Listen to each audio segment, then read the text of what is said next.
હવે વાત કરીએ દેશના પ્રથમ જ્યોતિર્લિંગ સોમનાથ મહાદેવ મંદિરમાં મહાશિવરાત્રિની તૈયારીઓને અપાયેલા આખરી ઓપની। રાજ્યના ગીર સોમનાથ જિલ્લામાં આવેલા પ્રથમ જ્યોતિર્લિંગ એવા સોમનાથ મહાદેવ મંદિરમાં મહાશિવરાત્રિની તૈયારીઓને લઈને આખરી ઓપ અપાઈ ગયો છે।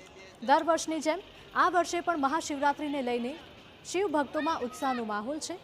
લાખોની સંખ્યામાં શ્રદ્ધાળુઓ પ્રથમ જ્યોતિર્લિંગના દર્શનાર્થે પહોંચવાના છે। ત્યારે આ વખતે પ્રશાસને અંદાજો લગાવ્યો છે કે મહાશિવરાત્રિ પર 5 લાખ ભક્તો સોમનાથ મંદિરે પહોંચે તેવી શક્યતા છે।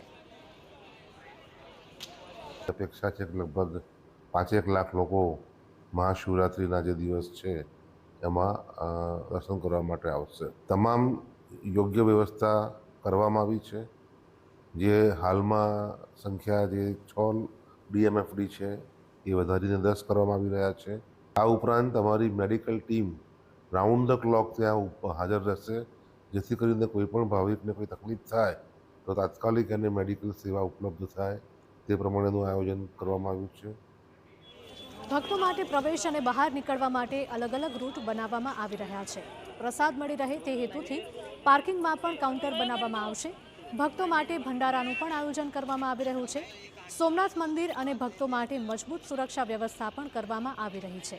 ખાસ વાત એ છે કે 14 ફેબ્રુઆરીથી 16 ફેબ્રુઆરી સુધી 3 દિવસ માટે સોમનાથમાં વિવિધ કાર્યક્રમોનું પણ આયોજન કરવામાં આવ્યું છે।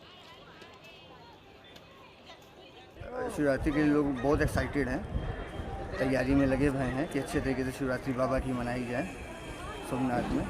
तो बहुत अच्छा लग रहा है। सोमनाथ बहुत अलग टाइप का एक्सपीरियंस हुआ मुझे सोमनाथ दर्शन करके। दोनों मंदिर मैंने दर्शन किया।